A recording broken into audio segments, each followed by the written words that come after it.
Hello friends, my name is Nitin Gupta. Welcome back to my channel. Friends, आज हम अपने अगले स्टॉक के बारे में बात करेंगे जो हमारे पोर्टफोलियो का अगला स्टॉक होगा। उससे पहले कि अगर आपने स्टॉक नहीं सीरीज उस सीरीज के स्टॉक नहीं के वीडियो नहीं देखे तो प्लीज़ उस सीरीज पे जाके उसके सारे वीडियो देखिए और आपको बहुत हेल्प मिलेगी अपने पोर्टफोलियो को बिल्ड करने में। और हमें किस तरह से एनालिसिस करते हैं, किस तरह से प्रोजेक्ट फाइंड आउट करते हैं, वो आपको काफ़ी उसमें वो काफ़ी हेल्प करेगी सीरीज आपकी। चलिए चलते हैं आज के स्टॉक पे। आज की कंपनी का नाम है बजाज फाइनेंस लिमिटेड। आप सब लोगों ने सुना ही होगा इस कंपनी के बारे में। बेसिकली एनबीएफसी कंपनी है और हर तरह के लोन में ये डील करती है। तो हम इसलिए डिटेल इसकी ज़्यादा नहीं पढ़ेंगे, सीधे इसके फंडामेंटल में चलेंगे। मार्केट कैपिटल इस कंपनी की 4,12,466 करोड़ रुपए है। स्टॉक पे 13.0 है और उसे डबल 1.8 है। और लास्ट 12 मंथ का जो प्रॉफिट है 13,118 करोड़ का है। प्रमोटर होल्डिंग 54.8% एंड डिस्ट्रीब्यूट 21.1 है। और करंट प्राइस 6,674 का है। बुक वैल्यू 969 की है। आर ओ 23.5 है। प्राइसिंग परसेंट कोई है नहीं। हाई प्राइस ऑल टाइम 8192 से 2 का है। और 50 वीक 2 का लो का इनका 5486 का है और हाई 8192 का है। अ, थोड़ा बहुत कंपनी डिविडेंड पे करती है और डेट टू इक्विटी 4.28 है। बेसिकली फाइनेंस कंपनी की, जैसे हमने काफी सारे वीडियो में डिस्कस किया हुआ है कि डेट टू इक्विटी इन कंपनियों की इन्वेंट्री होती है, एक तरह से प्रोडक्ट ही होते हैं। चलिए क्वार्टर रिजल्ट में चलते हैं। इस बार का रिजल्ट पोस्ट कर दिया दिसंबर का। लास्ट दिसंबर में इनका जो रेवेन्यू था 10,787 करोड़ का था और इस बार का 14,161 करोड़ का है, जो कि काफी अच्छा खासा बढ़कर आया है। और जो नेट प्रॉफिट था 2,973 करोड़ से बढ़कर 3,639 का हो गया। तो क्वार्टर काफी अच्छा रेट उन्होंने पेश किया। उससे पहले सितंबर का भी एक बार देख लेते हैं। सितंबर में 9,970 करोड़ का रेवेन्यू था। उसके बाद 13.378 करोड़ का रेवेन्यू सितंबर में था और जो प्रॉफिट था 2,781 करोड़ से बढ़कर 3,551 करोड़ हो गया था। तो ऑलमोस्ट हमें देखा कि हमने रेवेन्यू में भी इनकी ग्रोथ आई है और नेट प्रॉफिट में उसके साथ ग्रोथ आई है। तो अब एक बार देखते हैं कि ये रिजल्ट पे।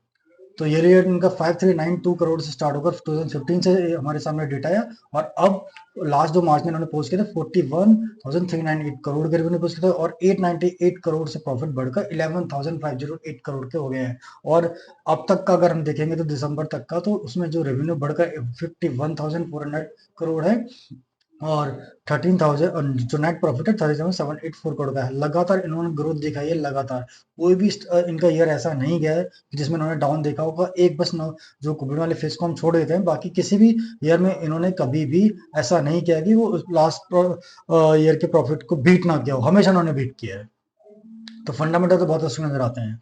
बैलेंस शीट भी देख लेते हैं इनकी। 59,753 करोड़ में इनका रिजर्व पड़ा हुआ है। ये इनकी इन्वेंट्री है, बोरिंग जो है। और इन्वेस्टमेंट 20,722 करोड़ का है और फिक्स एसेट 2686 करोड़ के हैं। और शेयर होल्डिंग पैटर्न बात करें तो प्रमोटर के पास 54.78% है, एफआईआई के पास 20.92 है और डीआई के पास 14.1 है और पब्लिक के पास ओनली 10.17% है। बाकी 90%। और अगर पब्लिक में यहाँ पे भी देखें तो एक बार देख लेते हैं। दिख नहीं रहा है, मतलब 10% नजर आती है पब्लिक के पास। बाकी 90% से ज्यादा के ऑलमोस्ट स्ट्रॉन्ग हैंड में है। तो फंडामेंटल तो बहुत स्ट्रॉन्ग कंपनी है, इसमें कोई भी डाउट नहीं है।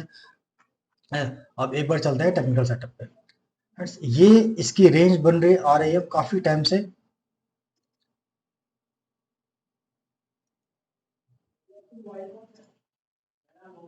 ये रेंज नजर आती है जो यहाँ पे ये ना, ये जो स्टॉक का प्राइस टच किया था 21 में टच किया था और उसके बाद इसी रेंज में अटका हुआ है। लगभग 2.5 साल के आसपास हो गया है।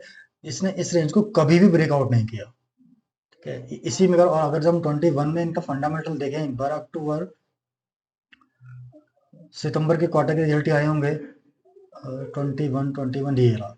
ठीक है, 7,731 करोड़ के उस टाइम पे रेवेन्यू थे और जो नेट प्रॉफिट था 1,481 करोड़ का था। और हम तो रेवेन्यू उनका सितंबर क्वार्टर से मैच करें तो 13,378 करोड़ का रेवेन्यू हो गया था और जो नेट प्रॉफिट बढ़कर 14.81 से 3,551 करोड़ का।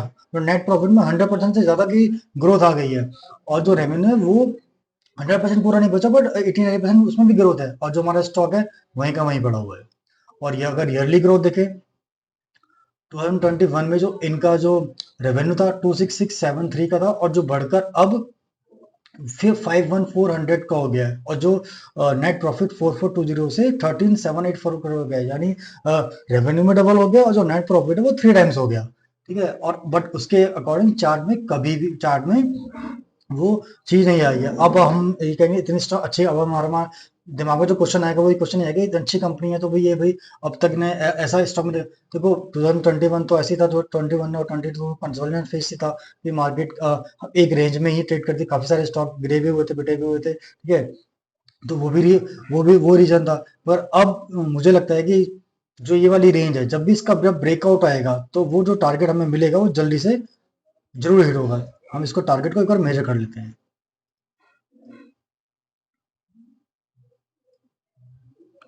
तो टारगेट देने लगा 34.95% जब इस रेंज का ब्रेकआउट होगा उसके बाद। और अगर हम करंट प्राइस से देखें तो ऑलमोस्ट 61% का हमारे पास अपॉर्चुनिटी अवेलेबल है, ठीक है। तो इस तरह की कंपनियां बहुत लंबे समय तक है ना, बहुत लंबे समय रुकी नहीं ऐसे, क्योंकि जब लगातार फंडामेंटल अच्छे हों, लगातार रेवेन्यू अच्छा आ रहा हो, लगातार नेट प्रॉफिट अच्छा आ रहा हो, तो जब अपनी किसी बहुत पुरानी रेंज को तोड़ती है ना, तो एक अच्छे खासा नहीं, पहले से अच्छा खासा हाई बनाती हैं। और इस प्राइस से जो मुझे लगता है यहाँ से कम ये फंडामेंटल के बेस पे यहाँ से डबल ही नजर आता है, इसमें मुझे कोई डाउट नहीं है। हाँ, ये जरूर है कि हो सकता है कि इस डबल होने में 7-9,000-6-7 का मतलब इसको डबल होने में 2 साल 1.5 साल का समय लग जाए, 2 साल का समय लग जाए, जो कि होल्डिंग हमारे हाथ में नहीं है, ठीक है। बट जो ये वाला जो टारगेट है ना, ये जब भी ब्रेकआउट होगा बहुत जल्दी ही टारगेट अचीव होगा ही होगा, ठीक है। तो ये मेरी अंडरस्टैंडिंग है। आप भी अब एक बार दोबारा से खुद से एनालिसिस कर सकते हैं, खुद से देख सकते हैं कि फंडामेंटल कितने स्ट्रांग है और किस तरह से हमें अपॉर्चुनिटी नजर आती है, और हम इसको अपनी वॉच लिस्ट में किस तरह से ऐड कर सकते हैं, या करना भी चाहिए या नहीं करना चाहिए। ये सारी कॉल्स आपकी ही रहेंगी, मेरी इसमें किसी तरह की कोई एडवाइस नहीं है। मैं सिर्फ आपके साथ एक लर्निंग को शेयर कर रहा हूँ, जो मुझे लर्निंग नजर आती है। चलिए, आज के लिए इतना ही। धन्यवाद। जय हिंद।